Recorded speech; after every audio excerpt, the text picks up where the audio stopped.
clock it. Pull your hand right. All right, guys. It went pretty good. Yeah. You thought that? Yeah. 5:16. So for work sessions, top, I don't know if we've even had one, just a couple things. They're more informal, so we don't call it a meeting to order. There's no official process that we go through. We'll get presentations from 3 or 4 folks. Tim, this is on YouTube Live? Okay, so prior to COVID, these weren't even recorded. So these are recorded now, so just understand that even though they're more informal, people can be watching from home, and the media folks can watch these as well. So we've got 3 items tonight, and the first is regarding Bird scooters. Bird being the name of the company as opposed to what they do, but these are these little scooters that you can rent on the sidewalks, and you've seen them in Seattle and other places. So I was wondering why we were getting scooters for our pigeons. yeah, I guess we'll find out in a little bit. So I'll turn it over to staff and we'll go. Yeah, we got multiple things going on here. We have a little PowerPoint, and then we got a Zoom with the Bird Scooter representative, who's been really great about communicating their plan. So there we go. Thank you, Tim. So good evening, Rob Jammerman, Public Works Director, and right here is Anna Carr. Anna is our admin assistant in Public Works and has been helping me with a lot of heavy lifting on this project. We've also got members in the audience, Linda's Higgins back there, and police, and so they've all been involved. And we may, if you'd like, we can ask Linda to come and talk to the council as well, because the WDA has been very engaged in this. So I just really wanted to just tee it up to just kind of bring us up to speed. In all seriousness, Mr. Huffaker was asking me, is this about scooting birds off the sidewalk? Or he didn't, and I thought he was teasing me, and he was actually serious. So anyway, great sort of a joke to begin with. So yeah, there's a picture there. That is what the product looks like. You've seen them probably in other communities. You've probably seen Lime scooters, other ones throughout. And so I just wanted to give you kind of a brief background of the history. So we started out, Bird approached us in June of 2021, asked if the city would entertain a lease agreement to allow them to operate within the public right-of-way. It was a great presentation that we gave to the Public Works Committee. The committee said, we're interested, but let's, it was June, and we said, it's kind of late in the season. Let's table, and we'll kind of revisit this in 22. So they came back January 22. We first had Bird Scooter representatives meet with the police department and answered all of their questions about theft, damage, riding them on the sidewalk, those types of things. And so in general, I don't want to speak for the police, but they were supportive after the answers that they were given from the Bird rep. Then in February, we hosted a meeting with the director of the WDA, Linda, and as well as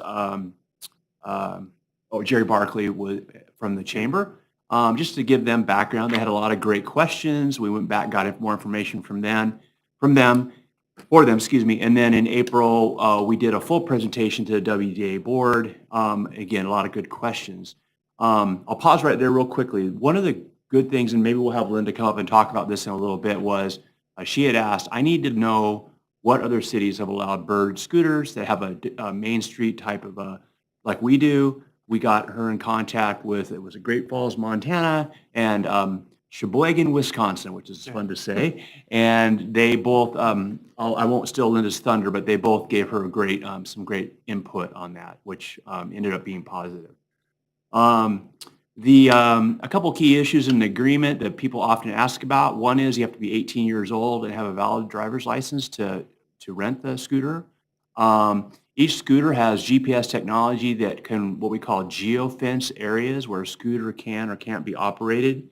And so they will, as an example, Councilmember Poyer said, well, what if somebody rides out into Old Station? Well, I don't know exactly, but they're going to geofence a line out there that says, hey, the scooters can't go beyond this distance. One of the things that's come up a lot is, what about East Wenatchee? Well, currently, Bird has an interest in going into East Wenatchee, but they wanted to establish in Wenatchee first before they went to East Wenatchee, because really their market is Wenatchee, and then they didn't want to launch, sorry, bad pun, in over in East Wenatchee and then have Wenatchee say no. So right now, out of the gate, it would be geofenced at the Black Bridge ped crossing, but they are very interested. And in fact, I talked to Mayor Crawford yesterday, the day before, and she's very much on board. And if we do this, they likely will come in right behind us and want to do something in tandem. So they will hire a private third-party fleet manager. They've said they've already been in discussions with several here in town that would operate that. And what we're hearing, that is really one of the keys of the successful program. When you have a good fleet manager, they monitor where the scooters are left, if they need to be maintained, if they need to be charged, and that person goes out. As an example, if you had a scooter that was low on battery, they'd go out, bring a new scooter, leave it there, and take the other one back to charge it, or however they. Michael will probably explain more about that. And the last and most importantly, and I think this has brought a lot of comfort to everybody, the agreement is for a 1-year trial period.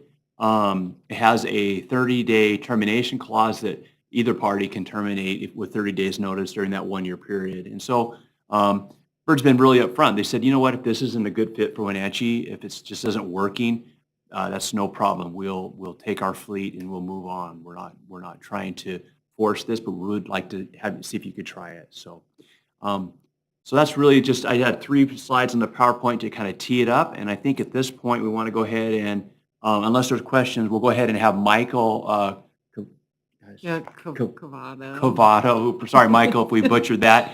He'll give a brief presentation to council. So it looks like we're going to try to get him up here on the screen real quick. Hold tight, Michael. Absolutely. Thank you, Rob. We can sort of see him.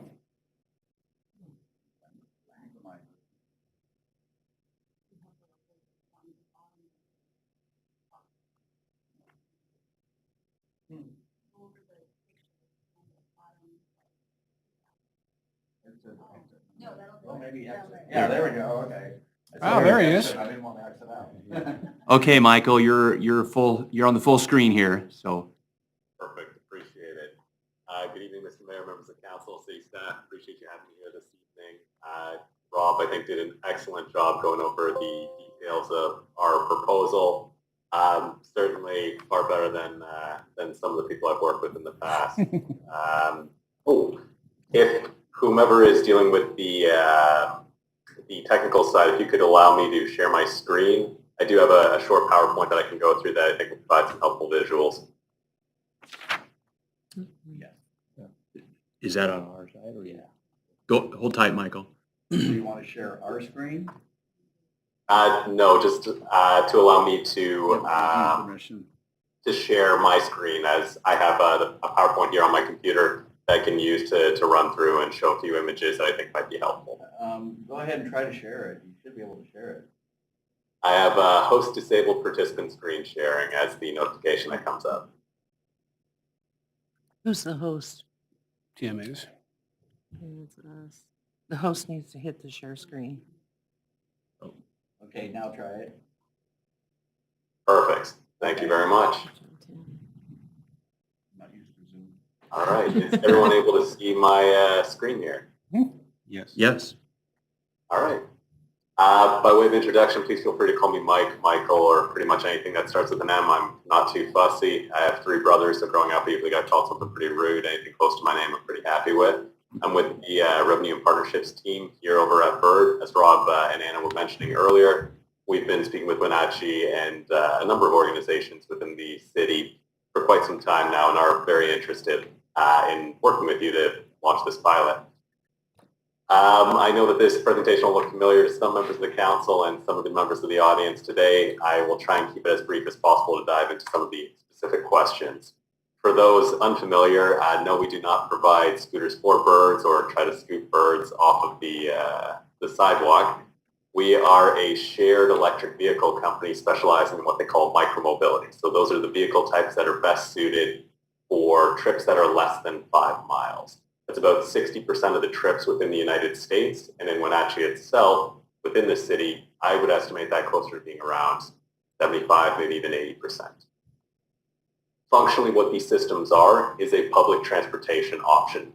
Our objective was to provide a first last mile connection, which is referring to that last little bit of distance that people usually need to travel after using public transportation or traditional public transportation. So in collaboration with that, to provide affordable transportation options that are clean, green, and generally improve the quality of life of cities. The way that our system works is very similar to some of the bike share systems you might already be familiar with. Individuals will download a mobile application on their smartphone. They will create an account where they have to go through a safety tutorial where they talk about safe riding behavior as well as proper parking etiquette. They will then be able to see all of the devices either throughout the community or via the map functionality on the mobile application, as every single device, as Rob mentioned, does have a GPS unit.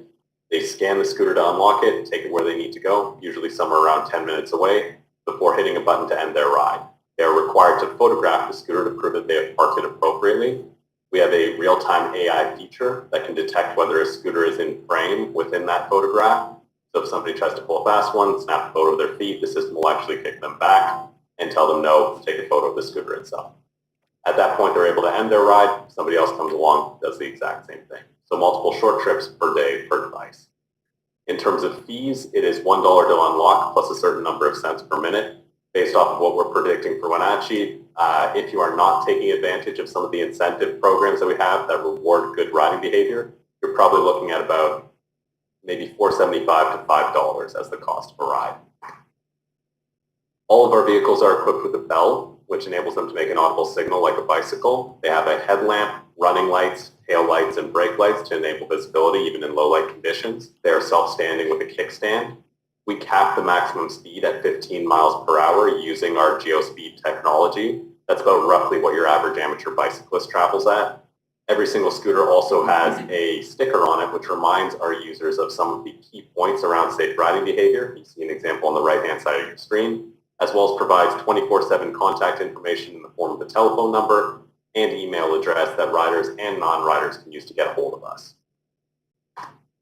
I do want to be clear, we are not seeking any investment, any subsidy from any of the organizations that we've spoken to in Wenatchee, not looking for any investment or any subsidy from the city. This is something where we cover all of those costs simply because we feel that long-term we can be profitable, which speaks to the long-term sustainability of this. That is an important aspect considering I want us to be working together 5, 10, 20 years down the line. It is very important for us to have a collaborative relationship with all the key stakeholders within the community that we are working with. For that reason, we have a dedicated account manager who will be able to work with the Downtown Association, city staff, police department, and any other organizations that you feel will be appropriate on an ongoing basis to make any fine-tuning adjustments to the delivery of our services. For example, we can adjust our geofencing parameters. Those are the digital boundaries that control where the scooters can and cannot go in about 15 to 20 minutes. So if we have a special event coming up, we can make those parameters adjusted with, say, 24 hours notice to prevent anybody from going to a street festival or parade or anything along those lines where it might be inappropriate to have the scooters. As Rob mentioned, we do work with local members of the community that we call fleet managers. We provide some direct primary economic benefit through small business creation that has no upfront fee, no fixed fee, no termination penalty, and that provides a significantly above average annual take home than you would see, especially in comparison to an hourly position. Generally, it's about 254% greater, which I think is a pretty significant number. What that means is that Wenatchee will have somebody that is very dedicated to the community, locally based, who can very rapidly respond if there ever is the need to make any kind of movement of the scooters, engage in rebalancing, just a fancy word for moving the scooters around, as well as proactively check on every single device that is within the community multiple times per day. For the size of fleet that we're looking at for Wenatchee, I would estimate you're probably looking at 2 or 3 individuals.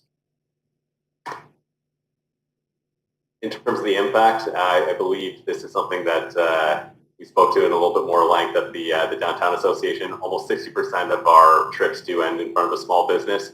The average annual take home for one of our fleet managers is a little over $70,000. In an area like Wenatchee where you have, generally speaking, solid weather for most of the year, you have a pretty phenomenal set of predictable commuting patterns that we can anticipate and no other shared mobility options. I do think there is potential for it to be higher.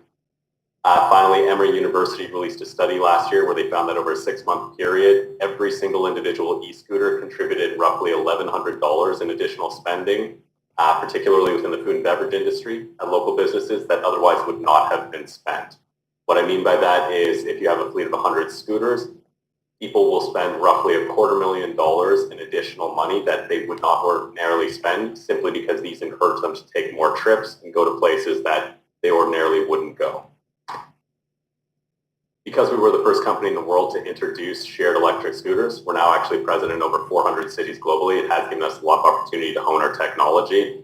For that reason, we have some very sophisticated geofencing and geospeed controls. Again, those are those digital boundaries that control where the scooters are allowed to operate. If a scooter crosses one of those thresholds, it'll slow down to about 1.5 miles per hour, start beeping and flashing. The user will receive a notification on their phone telling them to turn around and go back to where they're supposed to be, the operational zone, and they will not be able to end their ride, meaning they continue to incur a charge on their credit card until they go where they're supposed to. Geospeed allows us to control the speed at which the scooters travel out within any particular area that we may designate. As safety is something that is a paramount concern for us, we do quite a bit to help encourage safe riding behavior. One of the features that we released as an industry first was something we call helmet selfies. If a user snaps a photo of themselves wearing a helmet at the end of their ride, they'll receive a credit to their next ride. One of the ways that also helps drive down costs for regular users. This is done in combination with an ongoing helmet campaign, which we have throughout the entirety of the United States. Individuals can request right through our mobile application or through our website to have a helmet shipped directly to their door for $9.95 shipping and handling. There's no other fee. It's black, it's got a little bird logo on it. We can also bulk ship these to the city if you'd be interested in having some on hand just to hand out at City Hall or anything along those lines.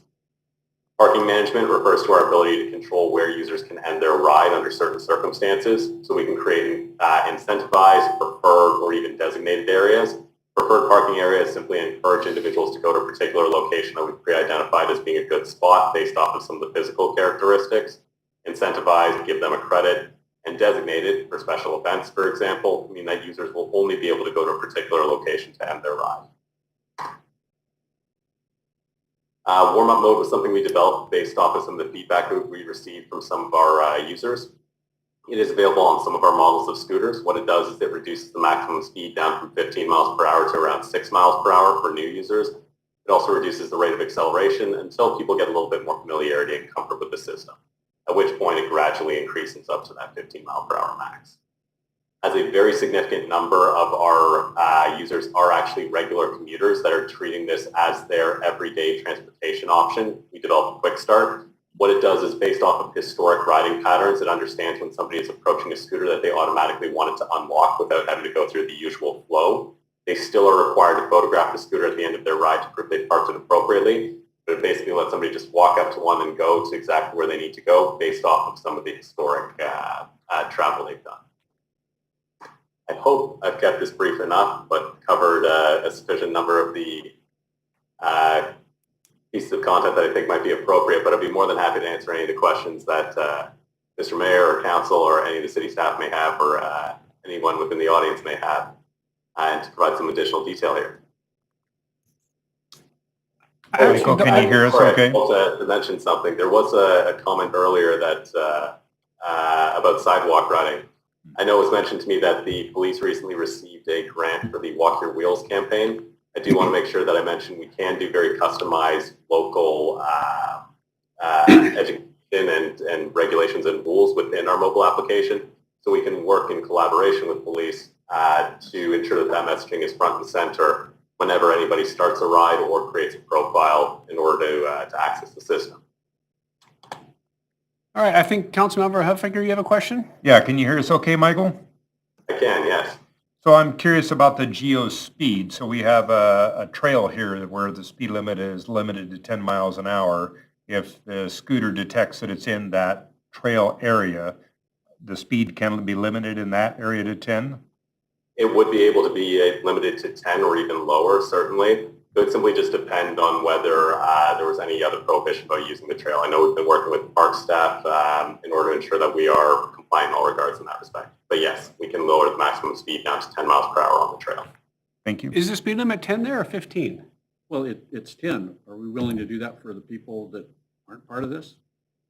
Well, I mean, seriously, nobody does enforcement. Well, but so you're giving them a tool that is allowed to be limited to the law. I already own one. I own a bike. You're right. I go as fast as I want on the trail. You can, because we don't have any police that police the trail. But why would you think that it would be okay to give Because them we're a gonna tool let that those would allow? folks Yeah, follow I'm the just, law themselves instead of nannying them. We'll let them follow the law themselves. Yeah, and the current bike speed limit's to 15. I mean, well, the trail limit you say is 10, but I think he said that his Right. limit would be Scooters are 15. Yeah, scooters are 15, but he could, if we asked them to, we can make Yeah. that decision. Yeah. Set it to follow the law. It's a Correct. thing coming up with cars right now too. Well, Do you allow a self-driving car to follow the letter of the law, or do you allow it to go faster than the letter or of the do law? you discriminate? Right. all right, I have a couple questions for staff. I don't really have any questions for, is it Michelle or is it Matt? Oh, it's Mike. That was the answer either. Well, you said anything that started with M, so I was just working down the list. You know what? I've been called worse, so Matt, Michelle, I mean, I Yeah, can't complain. whatever works. Do you have any questions for Mike? I don't. We'll let you go, Mike. You can listen in, and then do have a question for at least the chief. And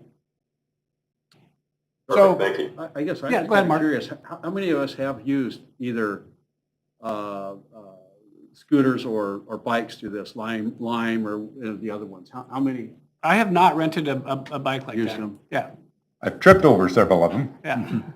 I plan on doing it, though. I think it'd be a great addition to our downtown. I think it would be just super helpful and keep people downtown, and yeah. It would. I seen those in the cities, and I'm always is curious, a why city. can't we have it in Wenatchee? Yeah, well, we can. So, Yeah, We're a city. yeah. yeah. So we would allow them to be on the sidewalks Nope. downtown? Nope. Okay, It's good. treated just like a bicycle. Bicycles aren't allowed on the sidewalks. It doesn't mean people aren't going to ride them on the sidewalks. Yeah, Just like I know, people ride their I know. bikes, but technically and wearing a helmet is required, but it's going to be really difficult to enforce. But again, on the same token, it's really no different than a bicycle. Because we don't require helmet. The health district or us. Yeah. There's no county helmet. doesn't What's require that? it. There's We no have a helmet law. requirement in Wenatchee. I don't know what our helmet requirement is, quite frankly, but But Seattle has one, right?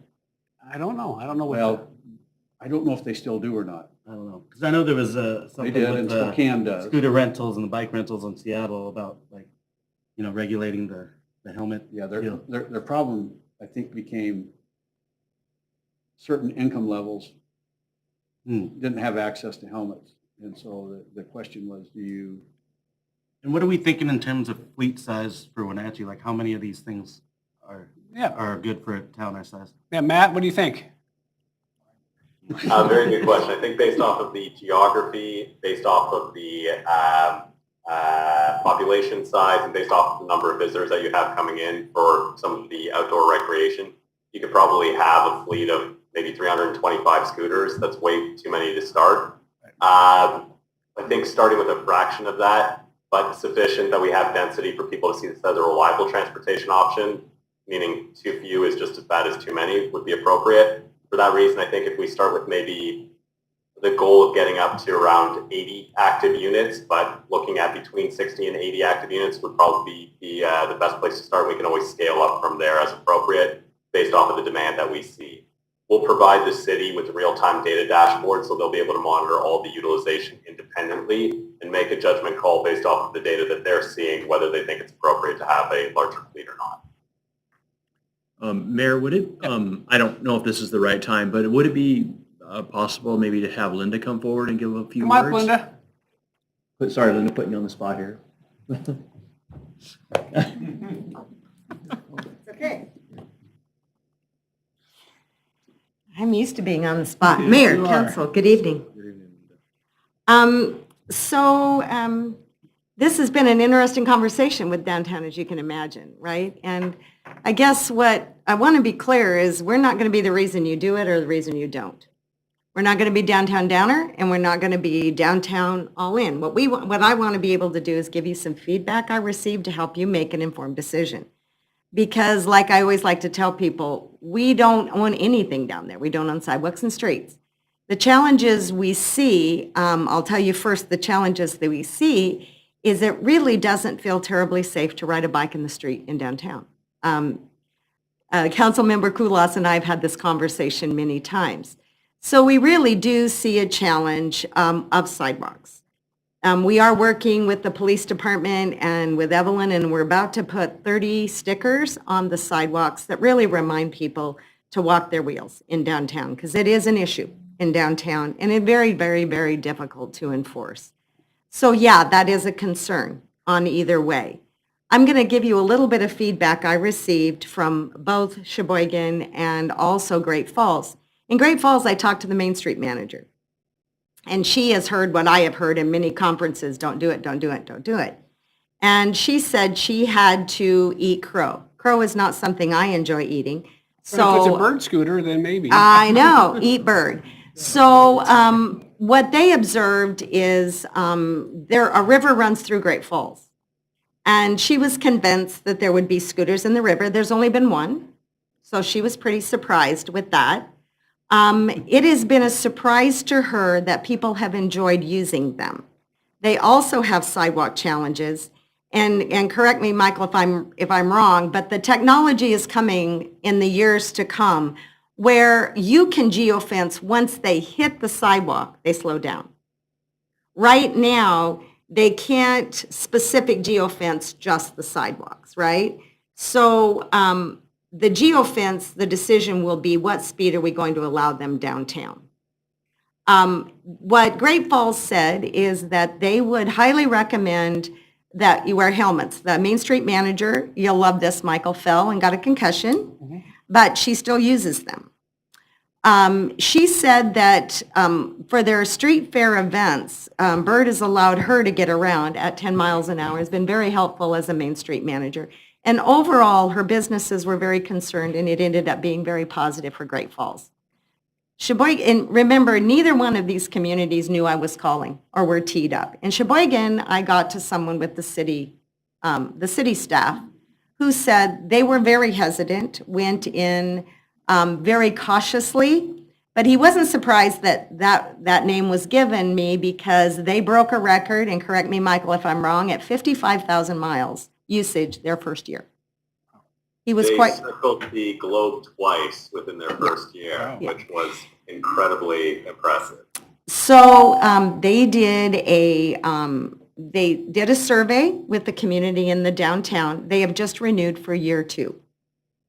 So that was 2 small communities, very similar to us, with very, very positive things.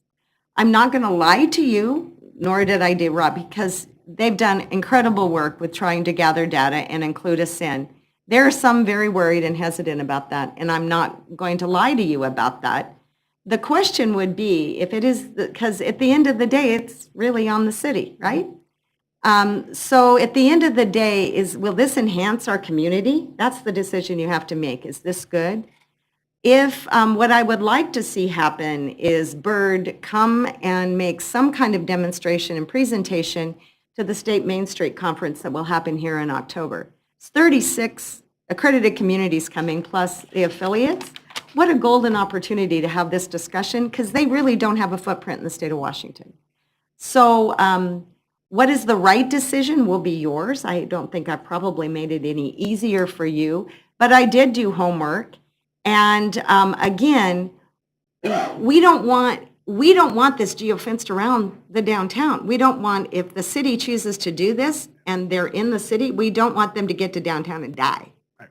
The other thing I would really like to see happen is that they not die at the Black Bridge, right? That we'd be able to, as an overall reaching community, do this holistically, to do it together.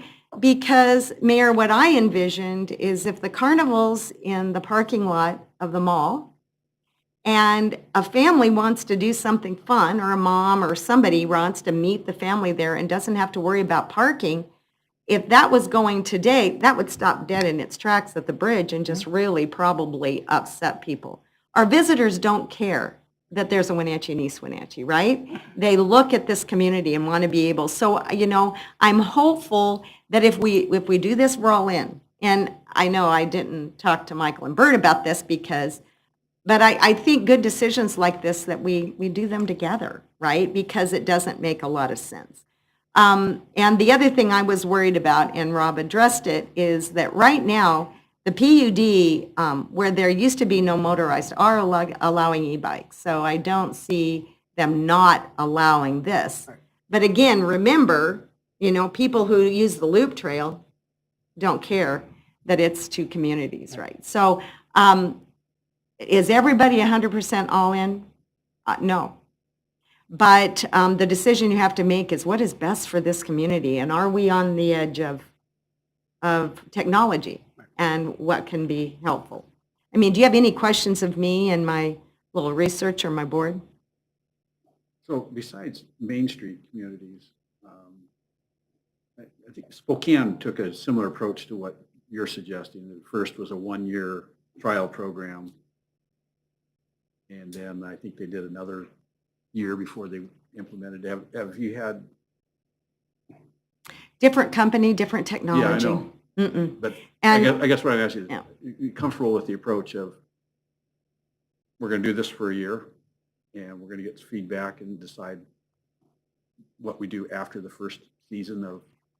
what I've really loved, Mark, when I talked to Sheboygan and I talked to Great Falls, is they did, the city did some pretty significant outreach periodically through the trial. How are you doing? How does it feel? Did you like it? Did you use it?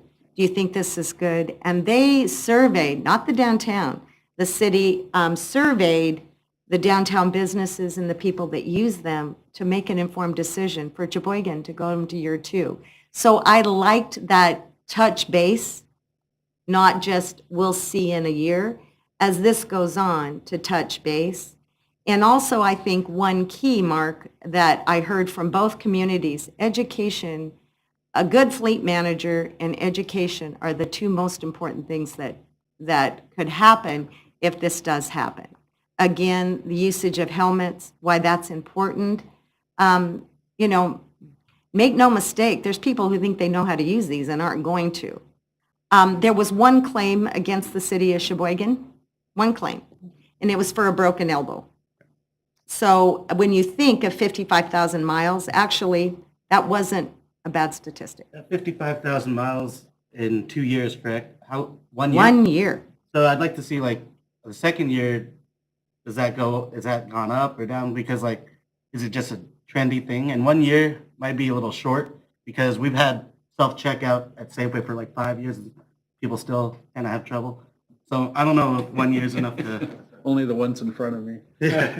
Yeah, but I just don't know, like, the data, if we could get more data on like multiple years, I think, because like we were saying, that we don't want it just for 1 year if we do it, right? Right, but you do it for one, and then you get the feedback, and listen, if I know anything about the Downtown Association, they'll let us know how they feel. Absolutely. Right? Okay. Both positive and negative, so, I think having a 1-year trial period, we're not voting today, I think we're gonna bring it to the council next Thursday, so this is your chance to Oh, sort I of. mean, they're cool. I've Yeah. written them. Plus, we have the 30-day termination clause. Yeah. It would seem that there's going to be ongoing discussions with a number of groups, including the WDA. For one thing, these will be on a sidewalk. 'Cause that's- Absolutely. They're going to be parked Yeah. on our sidewalk. So there's going to be that ongoing discussion of where are the parking areas on the sidewalks, through there. So I see it as an ongoing dialogue. The other thing I will say that, Michael, and again, it was unsolicited, but Sheboygan said that initially their problem was not in the downtown, their problem was in the residential areas. So a bike would be left there. And it was just a matter of then retooling the fleet manager to get them picked up, right? So that will be key in getting them charged. The other long-term discussion is if you choose to do this, where's appropriate parking areas, right, in the downtown? We don't have really wide sidewalks. And so there will be big discussion topics to be had. But again, in the picture you show a bike lane. We don't have bike lanes downtown. And we have angle parking. So the discussion will be ongoing of where you park and how are these, communication's going to be key if this is a decision you go to. And again, Sheboygan was a May council member, was May to May. So they just renewed for year 2. So there's no stats on year 2 thus far. I agree with Linda about With respect to Sheboygan, from a very recent launch, things seem to be trending upward. Again, this is with only extremely limited data, but I do think we're looking at something quite positive in that respect. In terms of trendiness, the dip usually occurs after about 5 weeks, realistically, rather than anything else. So even 1 year is sufficient to be able to have a clear understanding of how this can impact the community and certainly deliver some considerable benefit. As Linda mentioned, certainly I think you will run into some challenges with a few bad apples, and we are very, very keen on making sure that we engage in the appropriate education to make sure people are very aware of what safe riding behavior and proper parking etiquette is. We can work with the downtown businesses and city staff after we gain a little bit of ridership data and utilization data to identify some locations within the downtown where it might be more appropriate to encourage individuals to park.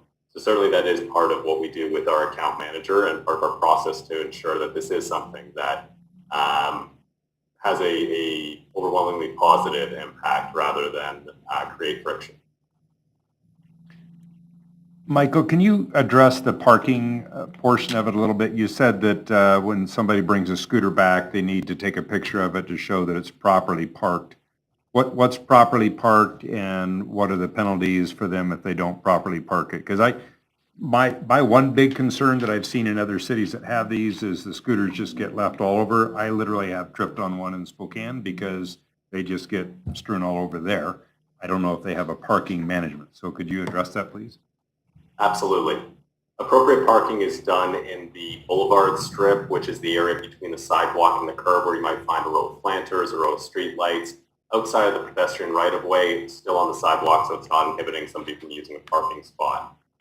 Or in a pre-identified designated area that we are using our geofencing technology to encourage an individual to go to. So if there's a large concrete area, certainly that's something that we can put together. For example, the parking lot that I believe is by the convention center, that was identified as a good location where these could likely have a designated area. I think that works very well with some of our geofencing technology. Realistically, because of the level of accountability that we have through the parking photo feature and the fact that we will not have a very large fleet within Wenatchee, it means that you're not likely to see a lot of these issues. If these do get knocked over, generally speaking, it's not being done by our riders. It's being done by somebody who's simply acting silly or didn't notice that their elbow knocked something over. That's why we have our locally based fleet managers out there checking on these multiple times per day. Because we have a very small fleet, you won't run into the same kind of issues as you might see in Spokane simply because you just don't have the same number of scooters that somebody has to check in on. We're talking about 80 active units out throughout the community split between 2 or 3 individuals, allows people to be incredibly proactive with their regular check-ins.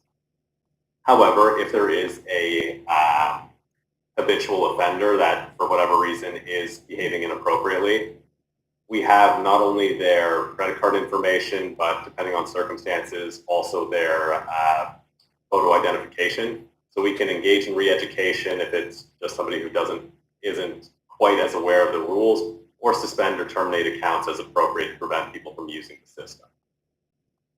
Thank you. My pleasure. I will say one other thing that was interesting. We had a conversation about theft and about, someone taking it. I think it was Sheboygan, it might have been Great Falls, said they make the most obnoxious sound that if they're somewhere they shouldn't be. And she said that overall was an incredible deterrent because it's an obnoxious noise that doesn't go away. So that bit of technology. Again, we don't want to be the reason you do, and we don't want to be the reason you don't. I just wanted to talk to other communities that had done that and try to get some feedback for my board, and then if you ask for you. So we're open for this conversation, and just let me know how we can help. And I'll be here next week too. Okay? Thank you. All right, thanks, everybody. Thanks, Matt. Appreciate you being on the phone with us today, or Michelle, or whatever. I think it starts with M. Rob, do you have more for us? No, that's it. I think we had asked the WDA if they would want us to geofence the Wenatchee Avenue out and not allow them. And they came back and said, after hearing from their cities, no, we don't want to do that. And that's what Linda echoed. So I think what we're recommending next week is adoption of the lease agreement. Steve Smith and I have worked on that, and Anna, and we've got that ready to go. But if you have any indication tonight that he wants to go a different direction, let us know. We'll try to pivot real quickly before next Tuesday or Thursday. Well, I'm curious on like roughly, obviously there's a learning curve, but there's also a learning curve for our staff and our police. How much time is this going to eat up somebody on our side, you know? Does anybody It's look at hard to that? it's hard to gauge that because we haven't dealt with it. Because I think what Michael alluded to, the key here and what Linda mentioned is a good fleet manager. So as an example, Anna gets a call, hey, there was a scooter left here inappropriately. You know, we're emailing or calling the fleet manager right away, let them know we've got a problem and them responding. So my first glance at it is it should be, you know, low issue for us. That's something I'd like to, if we do this, that's something I'd like to kind of see time frame what we spend Yeah. on doing this over there. We are getting a nickel per trip back, by the way. And listen, I expect staff, you know, listen, if we start this the first part of May, I expect to be hearing, you know, from staff by, you know, a month or so later. You know, we'll have an update from police and everyone. You guys will be, Linda will obviously let us know. So we have a 30-day out clause. There's really no risk in not trying it. And I think we can just maintain it. At some point, we'll make a decision and get back to you about whether or not we think it's worth it or not. And you guys will hear, yeah.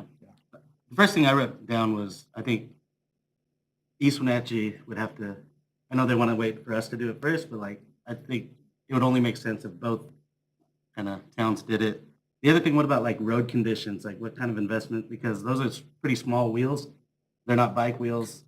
I see a lot of, just by driving around road conditions, I think the city would have to invest in making it scooterable in town as well. So I don't know any of that, make something to look at. My only anecdote there was I was in Florence, Italy in September, and I rode them on cobblestone streets. Nice. They're down. It rattled your teeth, but they were fine.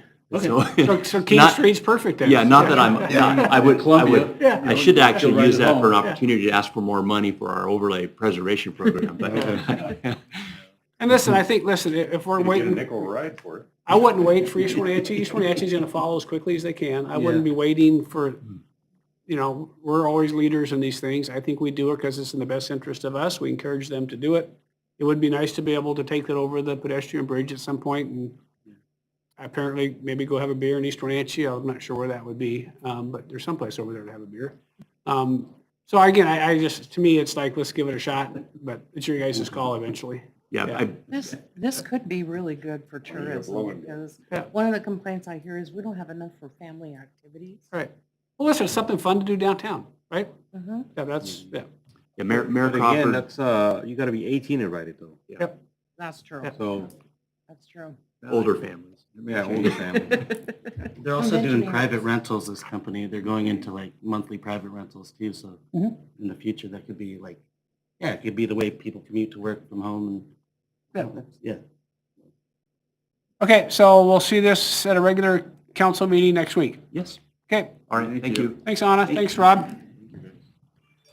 All right, Mr. Smith, opioids. You got some money for us?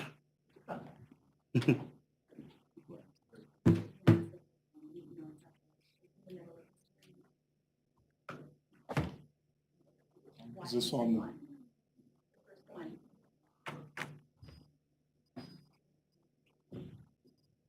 How do you move through this?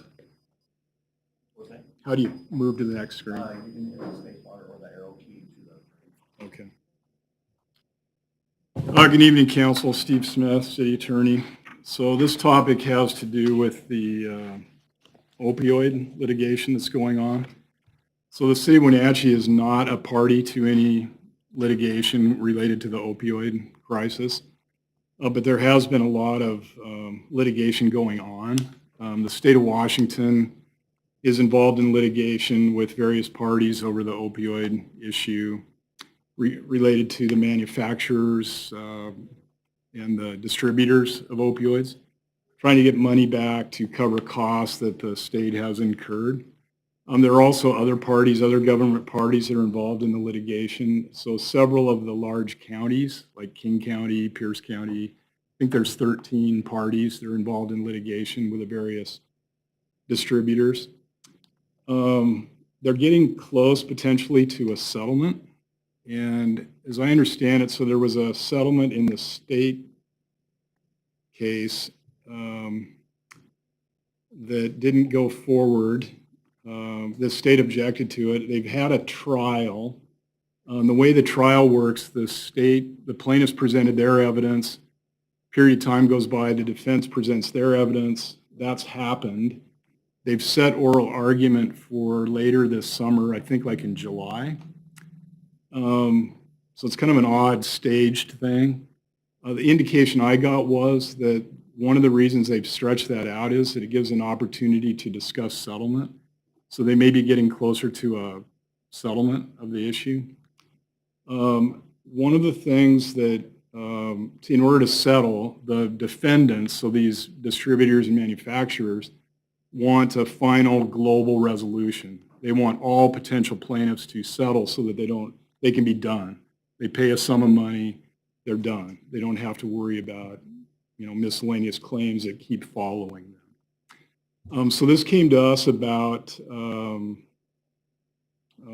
March. We had a briefing that AWC set up with the attorneys for the litigation that the various the smaller governmental entities are involved in. And the purpose was to brief the cities on the fact that this was happening and that they needed participation from all the cities in order to get a global settlement. So that was the first we really heard of this, was towards the end of March. So this has kind of happened fast. They've indicated that they need the cities to sign on by the end of April, because I think they're moving forward. They need to know that the cities are on board in order to negotiate seriously and get this resolved. So that's why we're here, is to just, I guess, bring this to your attention and indicate that if we're going to do this, we need to sign this MOU and approve it by the end of April is the goal. So that's kind of how this came about, why it involves us, and why we're faced with this right now. A little about this. So the settlement, and I do not know what the terms of a potential settlement would be. They were very, not just vague, but would not say, because until it settles, nobody knows. So we don't know what the dollar amount would be. I think it's going to be large. It's going to be a pretty large settlement. How it would come in, I don't know. It might be phased over time. It might be an installment type payment. But I think it's going to be a pretty good sized settlement amount. The way it will be allocated to the local governments is based on a formula that would be set out in this MOU. That's the other big reason for the MOU, is so that all the government entities agree on a process for distributing the money. And it's based on a formula that takes into account the amount of opioids that were shipped to each state and each county, the various problems you've had in each particular jurisdiction. So it's kind of a formula based on that number. The city of Wenatchee, it looks like the proposal is that we would get right about 0.3%. Not a lot, but it's, when you're talking a big number, it would be a pretty sizable amount. Chelan County would get about 0.7% or 7.4%. No other city in Chelan County would share in the county's allocation of money. It would just be the county and the city. If the city doesn't participate, whatever money that comes in would go through the county. The city would not get a share. So that's how the settlement would work. In order for these funds to come in and be used, there has to be some infrastructure set up, which includes I forget what they call it, an opioid, some kind of opioid regional council, which we are in the north central region, which includes Chelan, Okanagan, Douglas, and Grant County. So it's kind of similar to our mental health group, I think. So it's possible that we could use an existing entity that manages our mental health, because a lot of this money would actually, I think, go through the mental health, it covers the mental health aspect, addiction, and that sort of thing. So that might be an appropriate entity to use for that process. So those things would have to be set up. So once there's a settlement, that would have to be set up, and then once that was set up, and then money could start flowing, and it would come to the county and city based on this formula. And then there's certain ways you can use the money, which is part of the MOU. It looks to me, it's a kind of a wide variety of uses, but it's mostly, it has to be opioid related. Looks to me like it's mostly related to addiction and dealing with the, the actual impacts of the opioid crisis. It does look like there's avenues for police funding, criminal justice funding. So I think there's some things we could do that, for education and training of our police officers and how to deal with people that have these addictions and that sort of thing. So it seems like a good source of money that would help us and the region. I think it's something we don't really want to walk away from. In my mind, it's kind of pennies from heaven. We're not required to put any money into this. It doesn't cost us anything out of pocket for fees. Fees do get paid to the attorneys that are involved in bringing the settlement back, but it's paid out of the settlement proceeds. So it'll be, the fees are 15% or capped at 15%. So they would get paid out of any settlement proceeds. We don't have to pay out of pocket. So in my mind, it's kind of a no-brainer as to how, as to actually entering into Is it. there a preferred MOU that's out there that cities are adopting? Yeah, there's an MOU that's being passed around that everybody's got to adopt the same, you can't tailor it to yourself. So we actually have. The thought is next Thursday, there'll be something on our agenda authorizing the mayor's signature on the MOU. That's right. Okay. Yeah. So that's I think that's basically the nuts and bolts of it. I'm sure you have questions about, how much would this be? What benefit does it have to us? I'm not going to say what I think it is in a public meeting. I have some ideas based on But what it's I've not going to heard. our general fund, so it's not going to help pave roads. It's going to go help the police and mental health where the money needs to go. So if it's $10, great. If it's $1 million, that's even better, right? It shouldn't. I think it's going to be worthwhile, Yeah. is the bottom line. I think it'll be helpful, and I think it'll be an opportunity for the police department to get some funding to help them with various aspects on their programs. Yeah. And as far as timing goes too, I don't know what the timing of this would be, but I expect it'll be, it could literally take 2 years from the time a settlement is reached until this infrastructure is in place and the money actually starts coming in. And so it could be a while before we actually start getting money.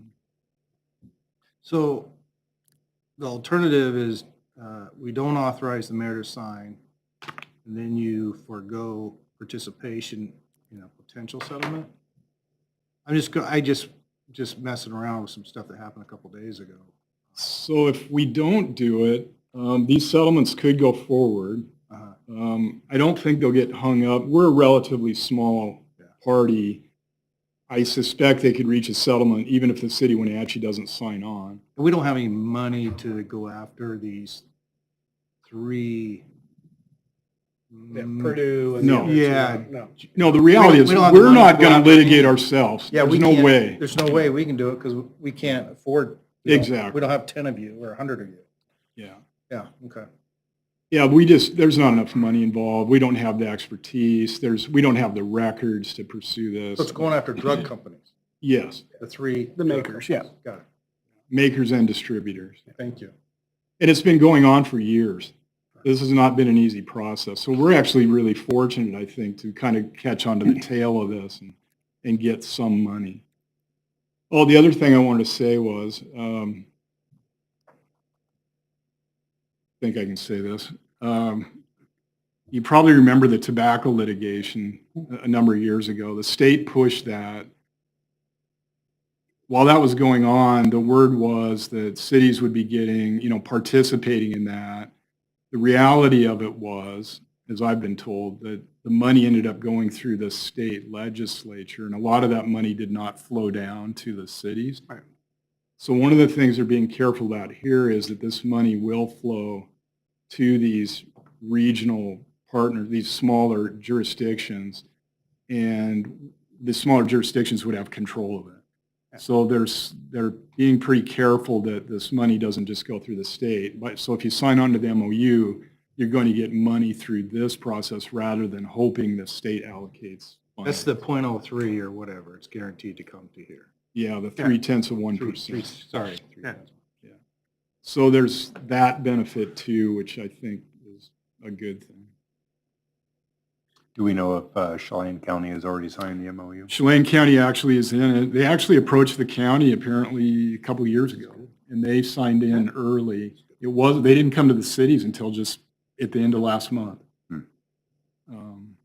And I think maybe they thought that only the counties needed to be involved, and they just all of a sudden realized the cities need to participate. So that's why they came to us. But they have signed, All right, so this will be on your agenda for next Thursday as well. yes. Okay, thanks, Steve. Okay. Thank you. And our last item is regarding email management. So Tammy, you going to come up and chat a little bit about this? You want to give us the sort of the Yes. why it's a problem? So we do have a new email management policy, and as city officials, you're included in this training. We just have a lot of emails that we've been keeping since email was implemented in 1997. And when we have public records requests, we go through so many emails that aren't even relevant to the request. So we're going to go through this training. I'll make it quick and easy for you. If you have any questions, just let me know. Let's see here. So some of the background drivers why we have a new policy. Currently, we have over 8.5 million emails in our Barracuda system, and that number grows every day. The emails date back to 1997, like I said. Public records requests. Last year, I had one that had over 100,000 emails that I had to sort through. Takes a lot of time, and I probably had maybe 10% of those emails that were even relevant to the request. Each individual email has to be reviewed and managed to determine its retention value. And it is the responsibility of public employees and officials to manage their email records according to federal law, state law, and City of Wenatchee policies and procedures.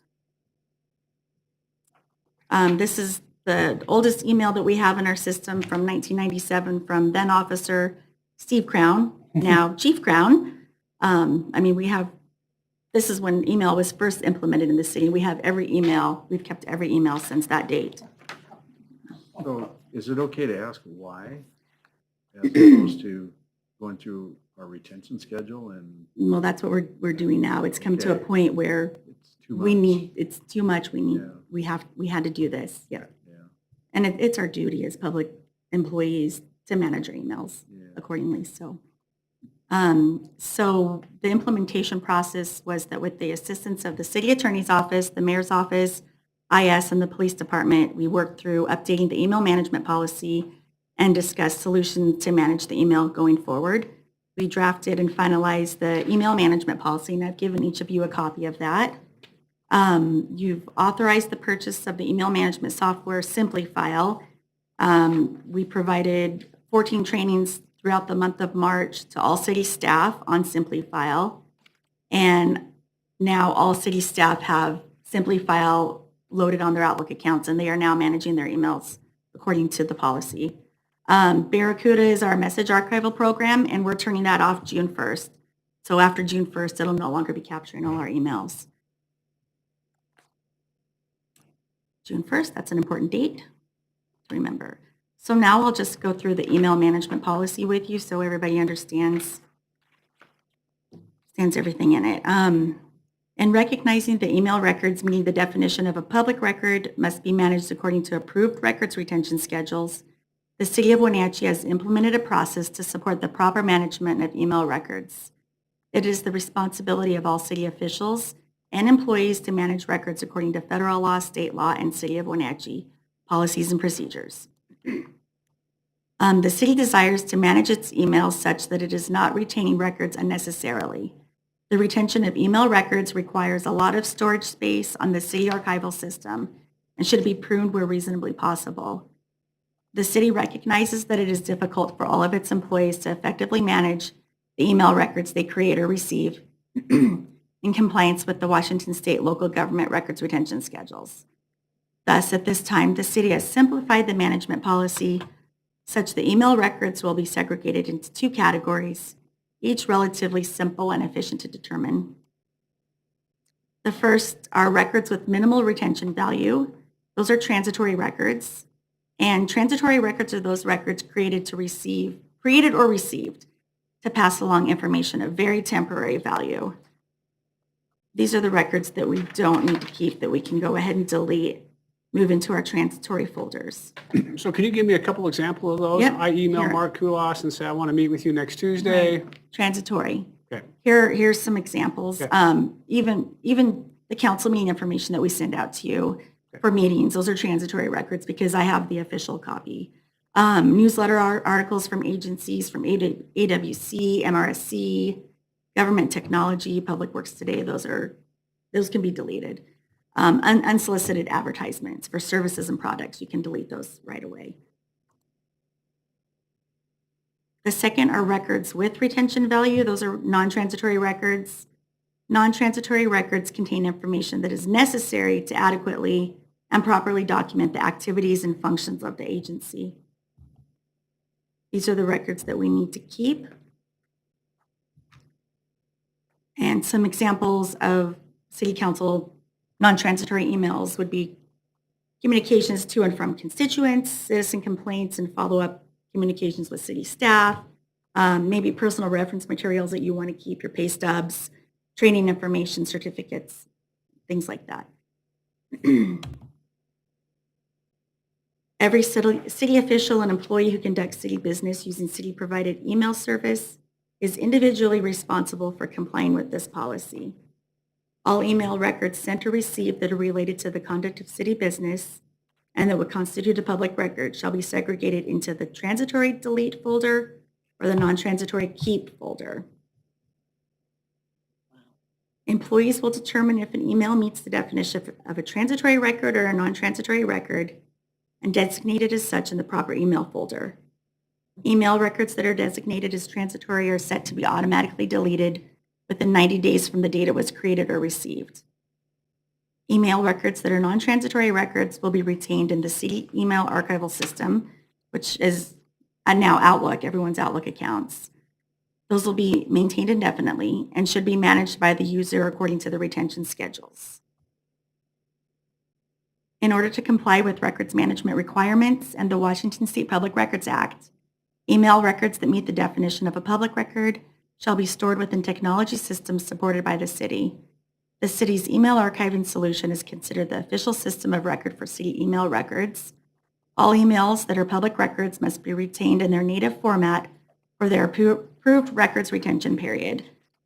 So just briefly, a definition of a public record, as we all know, means any writing containing information relating to the conduct of government or the performance of any governmental or proprietary function prepared, owned, used, or retained by the city, regardless of physical form or characteristics.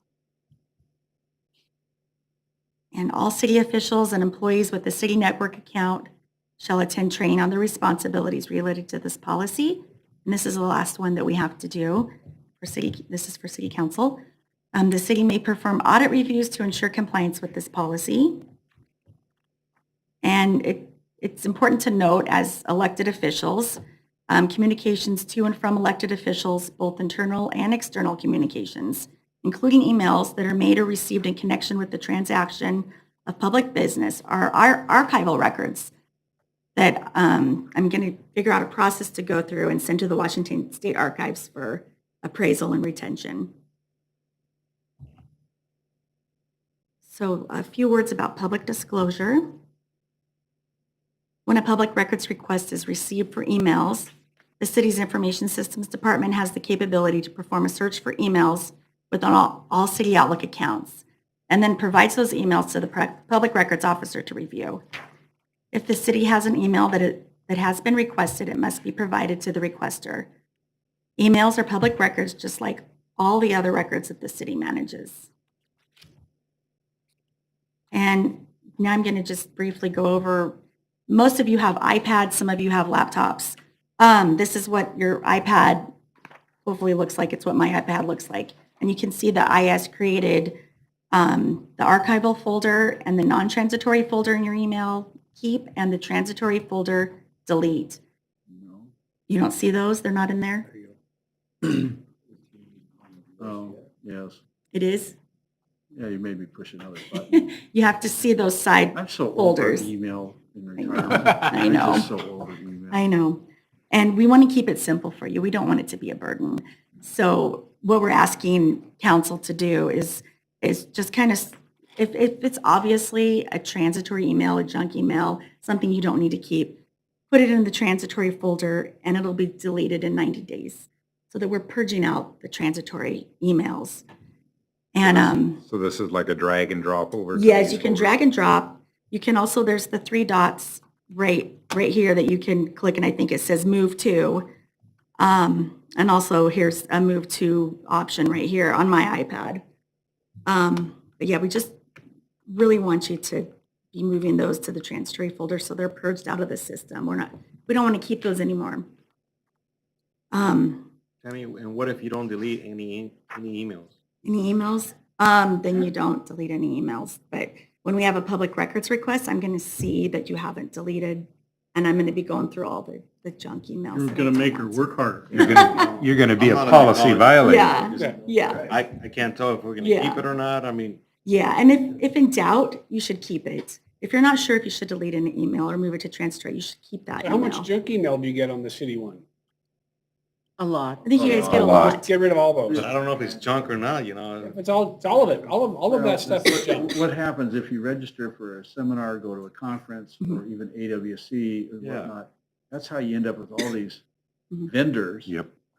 sending you stuff. And most of them, you have an unsubscribe function. Mhm. You know, it's just- Yeah. So my question, Tammy, on the non-transitory for keep, you'll still be looking at those records though for the overall retention schedule? So if it's Yes. general correspondence on a general nature, whatever, 24 months? Right. You'll go through those and. Well, for council, we want to keep those. We want to, I mean, they're Right, but I archival mean, you know, records. just, In general, though. among employees. Right. Well, for now, we wanted to just do the transitory and non-transitory folders. And what a lot of us have done are just, we've prepared subfolders under the non-transitory for the type of work that we do. Like I have a public records request folder that I Right. put for 3 years. I only want to keep those for 3 years. City council, I move all the city council stuff into a folder. It just helps me organize Yeah. the emails that I get. Question, Marco, you don't have anybody that sits Mm-mm. in a chair at a desk and goes through all the emails and brings out the ones. Yeah, up to and each that's what I was individual. asking, Yeah. because we still have a No. retention policy that we only have to keep things a certain period of time. Yeah, it's up to each So individual why don't we try user. to break it into 2 easy categories, transitory and non-transitory. The next step would be to try to follow the retention schedule and get rid of the things in the non-transitory that we don't need to keep beyond the required time. Yeah, That's such a much more difficult. yeah, that's why I was asking the Yeah. question. And I prefer council, you just need to keep all your archival, because you're an elected official. Yeah, We want to keep all that. But for employees, it is so though different. again, though, AWC sends their Sorry. sends their legislative update, their advocacy thing, we can just put that in the transitory. Transitory. Yep, The conference announcements, we can put that in there. yes. The new CEO. But if I'm on an AWC committee, You and you will I'm probably. want to keep communicating those. what essentially is Wenatchee's position Yes. on, Non-transitory then. then that's non-transitory. Mhm. And you could create a subfolder under non-transitory to file those in if you'd Yeah. like, to keep a little bit more organization, but yeah. So and I'll offer this up, and we're really good here because of the Public Records Act, but, you know, a couple of Yeah. organizations that, I don't know what it is with people in the reply to all. Yeah. And Yeah, my that's- mailbox is just getting cluttered, and Oh. so for us, never, ever Mhm. reply to all, ever, Thank you. ever, ever, ever. 20 of those. And then the Always the second same one, That sounded like a reply to all. well, Yeah. the second one we used to run into at work that would drive Clem nuts, having to review these, is people changing the subjects within a thread. So We don't want to do. you'd that. have to read these whole things to find out, you know, you're talking about X in this one and A in this one, but it's the same things. Don't dogpile Yeah, on that, because you end up with all these records that somebody's going to have to review in a records request. yeah. Yeah, think Yep. in terms of a request, how we follow that out. Yeah. That's- Then the other thing is, it's okay to call someone and talk to them, right? If I call Mike or Jose, and you guys know when I call you all to talk about stuff, that's not a public record, right? Right. Okay, Pick up the so phone. there's a good time, just pick up the phone, right? A lot of times you'll get a text message from me that says, hey, you got time for a quick call? And that's transitory. That's transitory. Right? Yeah. And so that's just, use the phone if you need to amongst ourselves, right? Yeah. Tammy, I got a question for you. What are the odds of the public records, or how often do people request these records? I mean, Oh, It's I have one Tammy's right now that full-time I'm, job. I'm It's literally- working for that they're requesting Councilmember Bailey's emails back to January 1, 2020. So that's what I'm working on right now. So it does happen often. Yes. She spends then I'll two, do my job then. Yes. Yeah. Thank you. and then she'll get a bunch of them, then she'll send them off to Steve Smith's firm for redaction. Most, you'll redact most can of them, redact. and then sometimes the lawyers have to look, but Yeah. it's, They spend a lot of time working on public records requests as well. yeah, as does the police department, right? Yeah, the police department's, And it's fine. Really It's- busy. It's the public's information. Yes. It's Yeah. fine. yes. But we can help Tammy, and we can help the public, or help by getting rid of the Yeah. the transitory My one. last Yep. question. So now I got to go back to my emails and delete them Well- or put them in? Just start from You now. know, yeah, you can start today. Everything that up until June 1st is still going to be in Barracuda. After June 1st, it's turning off. A lot of us have relied on Barracuda to go back and look for old records or old emails and stuff. I found so many, the old documents and stuff that I've got before my time before I've started at the city that I found in old emails. We'll still have all of that back to 1997, but from June 1st forward, it's on each individual user to manage their emails according to the policy and the records retention schedules. So if it's in our inbox and it hasn't been moved, it's still non-transitory. It's still, If- it's still in your inbox and it should. If we simply delete it out of our inbox, Mhm. That was one thing, Kyle has set up the delete folder as a 90-day retention, but we had a hard time. Yeah. It wasn't working. Sometimes it doesn't, yeah. So the transitory folder. will Is be better. Yeah. it'll You be would prefer better. that goes to the transitory as opposed to the delete. Yeah, Okay. because Yeah, we so know it's that's going to certainly be by deleted. June 1, you want us to start Yes. doing this. Okay. so even junk email, we shouldn't be just deleting it. We Mhm. should be sending it to the non-transitory. Yeah, so it's permanently purged. Wow. To transitory. I know. A transitory delete. We put delete after transitory so you would understand, and then the Person from non-transitory. Libya that needs help getting their Yeah. bank account. No, Yeah. no, I'm just saying, so I don't know about iPads, but on a laptop, you can set up rules so that it can start looking for all this Mhm. junk. And Yeah. if it's junk, just automatically move it to the Mhm. non-transitory and be done with it. Yep. Mine now just deletes it. So Yep. now we have to change it to not just delete it, we have to change it to move it. Right, and it may be that you want to move, well, can you move that delete folder underneath transitory? I don't think you can move the delete folder. No, It's a it's permanent- built, that's yeah, it's part, built that's in. part of the app. Yeah. I'll try it out. I mean, but yeah, I think next time. we I do it, don't think you can. Manage your. And, But if you have Oh, I- need to right now, go into specific folders. I think Yeah, they're I just need to change those. Yeah. Yeah, I just need to change the rules. So But the rules will still work. when is the training happening? Hmm? When is the training happening? if this You is just your got it. training. Oh, this is training. That's what we're gonna, you're trained. I went over the Trained. policy with you. Thank you. So we're gonna- So there's. Because you you're should- so smart, Jose, you only got 10 minutes of training, now you're an yeah, expert in the You public should see record. this. Will you sign that, please? Archive folders and non-transitory keep and transitory delete. That's the ones you want to use. There may be a transitory and non-transitory folder in there. Yes. But then we did the keep and the delete folders. Those are the ones you want to use. We have, Oh, You okay. can delete the folders in others. already. Yes, they should be there. I can show you. Yeah. Okay, I So- see it now. Thank you. All right, thank you. Thanks, Tammy. Lots of fun, huh? Yeah. All right, thanks, Tammy. Yep. All right, so we'll see you guys next Thursday. Spot on. First day of Apple Blossom, chief for a day at noon. I will be Transitory. emceeing with Mayor Crawford and The one that says. going to the beer garden right after council next Thursday. Show you. Only because Top said he was gonna go there. Top is buying? Yeah, they're in here. Okay, So good. I've got And you all of I these. moved mine up so that it's underneath my, Okay, good. Okay, go. Go to the beer garden. Yeah, you know what I'm gonna do? I've got a bunch of stuff. I'm gonna, that's ceremonial head. I'm in parades. Parade. I've got really nothing.